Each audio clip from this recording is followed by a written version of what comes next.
Here we have a problem on implicit differentiation. Okay, first let's understand what is implicit differentiation. Consider the equation given in the question. It has not been solved for y in terms of x. Let's consider an example where an equation has been solved for y in terms of x. For example, y equals to 4x square, positive 5x, and negative 7. In this equation, it has been solved for y in terms of x. Then it can be considered as explicit function. In this equation, if I find dy over dx, that's called explicit differentiation. But in our problem, in the equation given over here, it has not been solved for y in terms of x. In this equation, if I find dy over dx, it's called implicit differentiation. And also here we have dx. The denominator dx indicates we have to do derivative with respect to x. Okay, now what we have to do is in this equation on both sides we have to find derivative with respect to x. Okay, let me write the given equation as it is. It is 4 times x cubed times y square positive 3x equals to 1. Okay, now let's differentiate both sides with respect to x. Let me write the stuff over here. Differentiate with respect to x.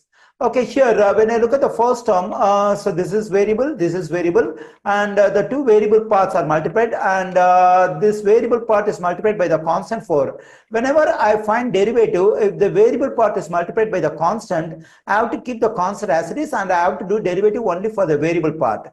And also here we have a product of two variables. Whenever we have a product of two variables and I want to find derivative of that, I have to use product rule. What is product rule?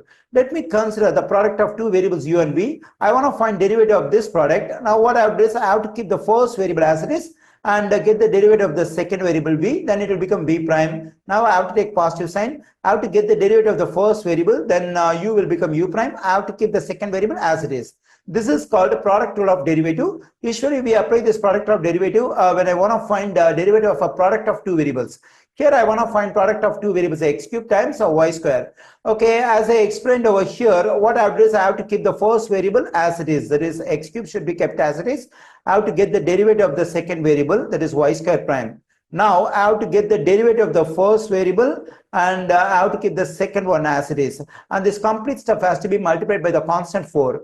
Positive. Here I have to get derivative of this 3x, and here 3 is a constant multiplied by the variable. So I have to keep the constant 3 as it is, and I have to get the derivative of this variable x with respect to x. The derivative of x with respect to x is just 1. On the right side we have a constant 1. The derivative of a constant is 0. Okay, now we have 4 times x cubed. Okay, now let's find derivative of this y square. To get derivative of this y square, first I have to do derivative for the exponent 2 using the power law of derivative. That is, I have to bring the exponent 2 in front of the variable y and subtract 1 from the exponent 2. So the 2 minus 1 is just 1. Now we can write it as 1. Whenever the exponent is 1, we don't have to mention. Okay, so far I have completed derivative only for the exponent 2 using the power rule of derivative. By chain rule, I have to further derivative of this base y with respect to x. When I find derivative of this y with respect to x, then I'm getting dy over dx. Okay, positive.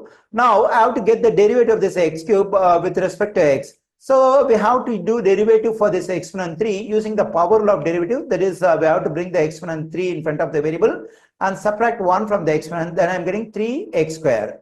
Okay, so far I've completed derivative only for the exponent 3. By chain rule, when I do further derivative of this base x with respect to x, I'm just getting 1. So when I multiply this 3x square by 1, still I'm getting 3x square times y square positive. 3 times 1 is just 3 equals to 0. Now we can distribute this 4 to this term and this term. When I distribute 4 to this term, this 4 and 2 over here can be multiplied. Then I'm getting 8. 8 times x cube y times dy over dx, and I'm getting 8x cube y times dy over dx. When I distribute this 4 to this term, this 3 and 4 can be multiplied. Then I'm getting positive 12 x square times y square positive 3 equals to 0. Okay, now let me write the same equation over here. That is 8x cube y times dy over dx positive 12x square times y square positive 3 equals to 0. My aim is to solve for dy over dx. So for that we have to isolate dy over dx in this equation.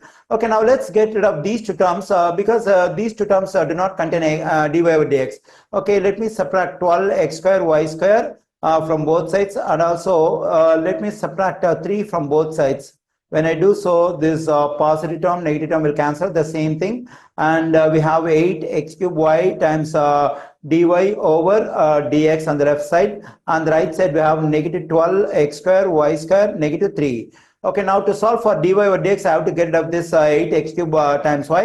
Let me divide both sides of this equation by 8x cube times y. Let me do it. 8x cube y. So 8x cube y, 8x cube will cancel out. Then we get dy over dx on the left side. On the right side we have negative 12 x square y square negative 3 over 8 times x cube y. Okay, in the given equation I got dy over dx.